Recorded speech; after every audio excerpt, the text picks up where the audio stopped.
Hey there, welcome back to the vlog. Now tonight I'm going to be building some new graphics and a banner set and new branding for my YouTube channel, and I'm going to be using this to go across Facebook and Instagram and Twitter and everything else I've got as well. Basically I want some nice consistent branding that can go right across all of my social media. So I'm starting by using this channel art template that you can download from YouTube site, and I'm going to be taking a photo of something that I'm going to build up rather than building something up in Photoshop. I've decided I'm going to build something up physically, take a photo of that and use that as my graphic, because I think it'll just be a bit more dynamic. So let's go have a look at what I've got and how we're going to build this and put it together.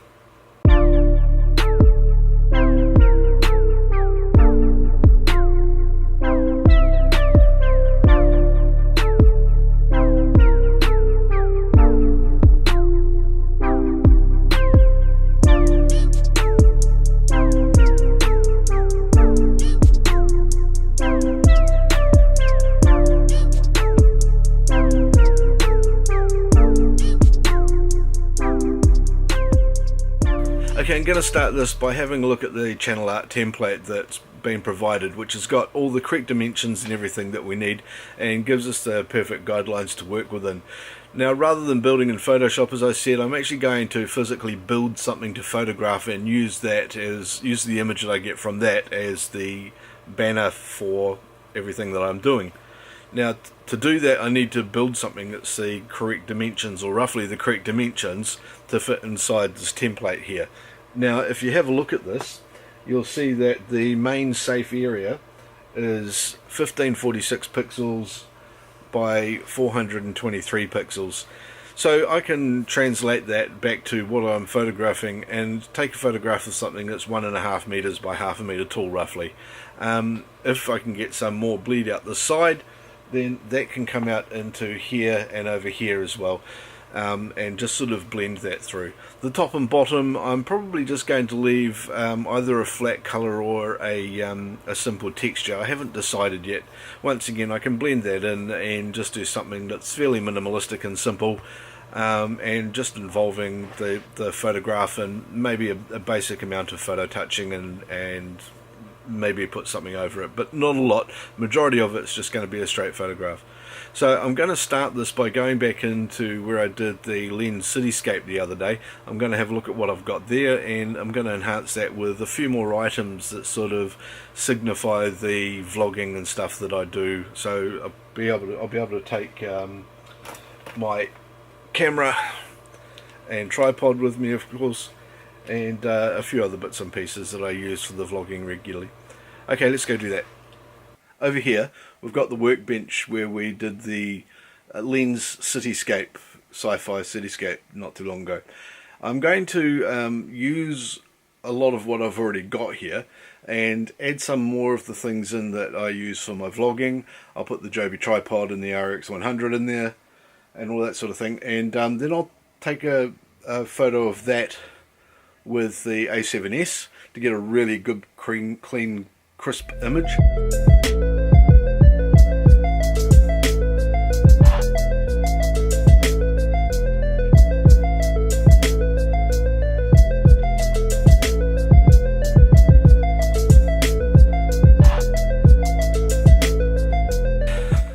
And that's a pretty good lineup of gear. So let's take a couple of sample photos and see how they work.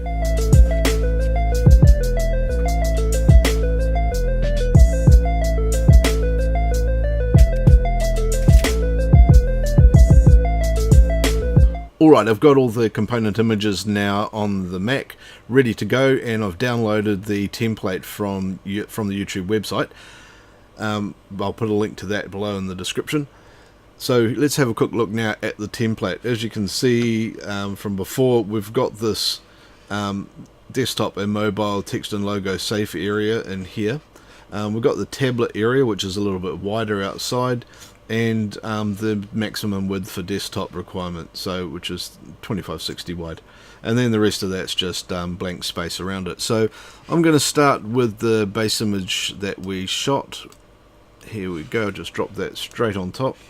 and I'm just going to make it up to the full width of that desktop area where I've got those guides on the side there. So I'll just expand that out and snap it to the guide. That's cool, and I'll just drag it up a little bit. Now I've kept it relatively large at the moment. We're going to need to shrink that down quite a bit more, but we'll get to that in a bit. I want to keep it big at the moment, so I'm just going to double click it, and that will render that and fix it in, and then I'm just going to rasterize the image so that we can start working on the green screen keying. Now the key in behind here is not the tidiest. What I'll do first is I'll hide the other layers so that we've just got that image there at the moment, and I'm going to start extracting some stuff out of here that we don't want. Okay, the first thing we're not going to want to keep is the stuff at the top above the camera there, so that can just be selected and all go, and we won't want anything too much down the bottom here either, so that can also go. So now I'm going to grab the magic wand tool. If you use Photoshop, you'll definitely be familiar with that, and I'm just going to start coming and selecting some larger blocks of the green just to start getting rid of some mess around the sides. Now I'm getting most of the way out to the edge on these blocks of colour, but there's still going to be some bits left over, and I can just zoom in to tidy up in here a bit. I'm not going to be too worried about getting every little niggly bit around the edge, and you'll see why shortly. Now when you do a key like this, you're going to end up with a bit of green spill, so what I like to do is bring up the curves window, and I'm going to go pick the green channel here, and I'll just zoom out a little bit, and I'm just going to reduce the mids of the greens down in here, and sometimes the tops down as well. So what you'll see happens here is that a lot of the surplus green just disappears out of it. I've still got some little bits of green that are trapped up in here and things like that. I'm just going to ignore them. So that's the a good starting point for us. So what I'll do now is I will bring up our main layer here again, and I'll put the background back in, and you can see here again we've got that, all the template stuff back for us. I'm going to select that layer again, and I'm going to go Command T to transform it, and I'm going to bring it down into the kind of end size that we actually want. Now just by doing this, it's also going to tidy up some of those extra pixels and bits and pieces.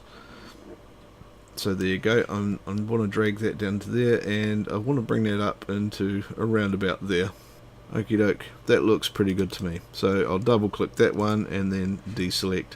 Okay, what I'm going to do next, just to tidy up a little bit around here, is just select along that bottom guide and delete, and just in case I've got anything peeking over the top that's going to cause me an ugly pixel ladder, I'll just get rid of that one as well. Okay, that's excellent. I've done that much. Now the next bit is I'm going to bring in my face. Once again, you can see that's quite a large bit of image. Obviously I'm going to want to keep it within the tidy area down here, so what I'm going to do is just shrink it down. Now I'm not aiming to have a large banner available for TV size. I'm not worried about that at all. I'm just going to concentrate on the desktop, tablet and mobile kind of sizes. There we go. I don't want to make it too small. I'm not too worried about keeping the top of my head and the bottom of my beard. That's all fine, that can go. I've got one more image to bring in. I kind of like that garage door texture there, so I went and got another photo of that out of focus. I'm just going to drop that in here as well, and I'll bring that back down to the size of that background, and I'm going to put that layer behind the base layer, so it's in here behind the camera and everything. That's all very cool. I will just nudge it up a wee bit more. Now what I'm going to do is go back to the face layer. I need to render that before, rasterize that before I can do anything. I'm going to grab the eraser tool again. This time I'm going to keep it relatively soft. There we go. and then I'm just going to use that and tidy away this edge here. And then you see that those two blurred images, because the soft erase tool gives a fairly soft edge on it, it blends in very nicely with the garage door. We've got the same sort of colour palette and everything coming through. You can see how that blur blends through there quite nicely as well. Just takes the edge, transitions the edge through between those things very nicely, and you can't really tell where those two images stop and start together. So the last bit I've got to do in here is add a bit of a gradient on either side through into black. Okay, so what I need to do here is I'm going to create a new layer called gradients. So I just need to make this first gradient come through from here to here, and there you go. And then on the other side I'm going to do a similar thing. I'll just bring the template back so that I can see where I am, and grab the gradient paint tool and holding down the shift key to constrain it again, just paint across there, and there we go. So that gives us that nice gradient on either side, just smooths it through so that we don't have a hard edge on here or on here. I've actually done a bit of text already because I knew it was going to be quite a fiddly job, so I just quickly made that and that. I'll just bring this one up the top. There we go. So I just did that. That's the text that I wanted. I've made sure that it's inside the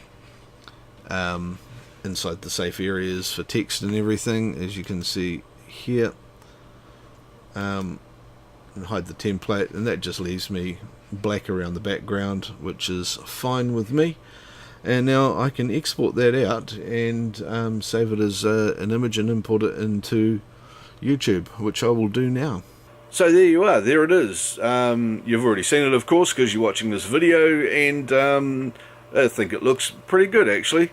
So I hope you've enjoyed this video. If you've learnt something from it, give me a subscribe and a like and a comment below. Don't forget to share it out, click the notify button and all that sort of good thing.